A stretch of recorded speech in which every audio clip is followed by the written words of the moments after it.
स्वागत है स्टूडेंट्स। यहाँ पे क्वेश्चन दिया हुआ है that A point charge +10 microcoulomb is at a distance 5 centimeter directly above the center of a square of side 10 centimeter. What is the magnitude of the electric flux through the square? Hint में दिया हुआ है think of the square as one of the face of a cube with edge 10 centimetre. देखिए, आप यहाँ पर हम लोग गॉस लॉ यूज करेंगे, इतना तो पक्का है, ठीक है। लेकिन उसको यूज कैसे करेंगे वो हम लोग को समझना है। तो पहले थोड़ा सा गॉस लॉ हम समझ लेते हैं दैट गॉस लॉ क्या कहता है। तो गॉस लॉ कहता है दैट कि जो भी टोटल फ्लक्स होता है, फ्लक्स का मतलब क्या होता है, नंबर ऑफ या amount of electric field lines crossing any cross sectional area, मतलब किसी भी एरिया से कितना अमाउंट में इलेक्ट्रिक फील्ड लाइंस पास हो रहा है उसका मेजरमेंट को फ्लक्स बोला जाता है, ठीक है। तो गॉस लॉ का कहना है दैट कि जो भी फ्लक्स होता है वो charge enclosed by epsilon not होता है। ये गॉस लॉ हमें बताते हैं। तो चार्ज इनक्लोज्ड का मतलब हो गया कि किसी भी क्लोज्ड सरफेस के अंदर कितना चार्ज है। गॉस लॉ बेसिकली काम करता है क्लोज्ड सरफेस के लिए। जैसे एक स्फेयर है, ठीक है, ये स्फेयर के अंदर में एक चार्ज है क्यू, तो ये क्यू कहलाएगा इनक्लोज्ड चार्ज, ठीक। लेकिन अगर एक स्फेयर नहीं है, एक हेमी स्फेयर है खुला हुआ इस तरह से, ठीक है, अब इसके अंदर में चार्ज क्यू है, तो ये इनक्लोज्ड सरफेस नहीं है, ये इनक्लोज्ड बॉडी नहीं है। यहाँ पे हम लोग गॉस लॉ नहीं अप्लाई कर सकते, इसको पहले इनक्लोज्ड बनाना पड़ेगा, उसके बाद गॉस लॉ यही वाला लगा देंगे। इस तरह से करना होगा, समझ रहे हो बात। तो गॉस लॉ कहता है कि flux through any closed surface, मतलब सरफेस कैसा होना चाहिए, क्लोज्ड होना चाहिए, is equal to flux is equal to charge enclosed, मतलब उसके अंदर कितना चार्ज है डिवाइडेड बाई एप्सिलॉन नॉट, ये होता है, ठीक है।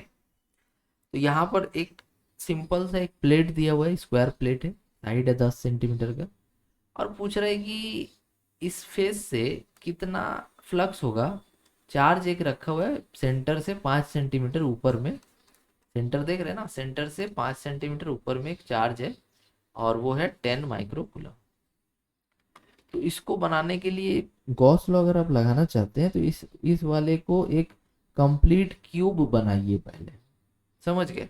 तो अगर इसको एक क्यूब बनाते हैं तो टोटल एक सरफेस तो पहले से दिया हुआ है, और कितना सरफेस लगाना पड़ेगा यहाँ पे, तो एक सरफेस तो ऐसे दिया हुआ है और 5 सरफेस यहाँ पे लगाना पड़ेगा।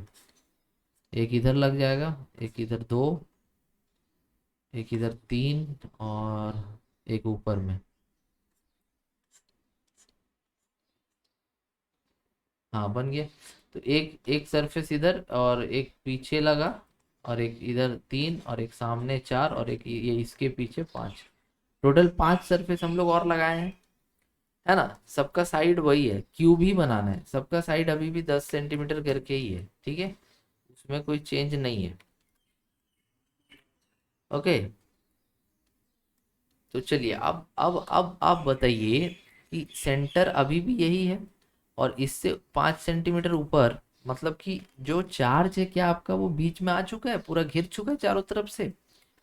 हाँ, तो वो जो चार्ज एनक्लोज्ड है वो चारों तरफ से घिर चुका है, पहले नहीं था, पहले घिरा हुआ नहीं था, पहले वो खुले जगह पर था। लेकिन अब हमने क्या किया कि 5 साइड और लगा दिए, और 5 साइड लगाने के बाद ये जो चार्ज है ये एकदम सेंटर पे आ चुका है, समझ रहे बात। अब यहाँ पे गॉस लॉ लग जाएगा। तो गॉस लॉ क्या बोलता है, फिर से Gauss law equals to phi equals to charge enclose जो कि क्यू है बाय एप्सिलॉन नॉट, है कि नहीं। तो ये टोटल जो हमको फ्लक्स मिल रहा है, ये टोटल फ्लक्स हमें कितना फेस से मिल रहा है, ये टोटल फ्लक्स थ्रू क्यूब है, क्यूब है, मतलब कि 6 साइड्स।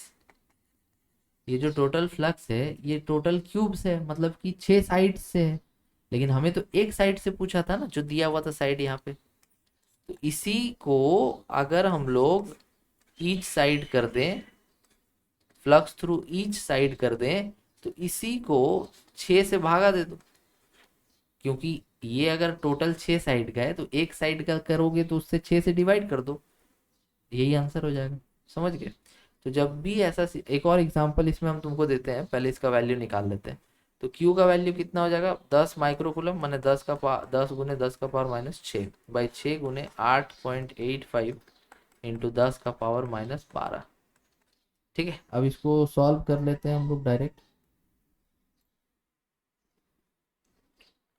तो ये आ जाएगा 1.8 इंटू 10 टू द पावर 1.8 के समथिंग, हम पूरा अप्रोक्सीमेट लिख दिए। तो 1.8 into 10 to the power 5 newton metre square पर कूलम, ऐसा है इसका यूनिट हो गया। ठीक है, तो ये आ गया। अभी एक सेम एग्जांपल हम देते हैं आपको। जैसे देखिए, मान लीजिए कि आपके पास एक हेमी स्फीयर है इस तरह से, जिसका रेडियस आर है। इसके सेंटर पे, माने यहाँ पे ये जो सर्कल है, इसके सेंटर पे एक चार्ज क्यू रखा हुआ है, और हमें बताना है कि इस हेमिस्फेयर से फ्लक्स कितना होगा। तो देखिए, आप पहले ये सोचिए कि क्या ये चार्ज चारों तरफ से घिरा हुआ है, नहीं घिरा हुआ है।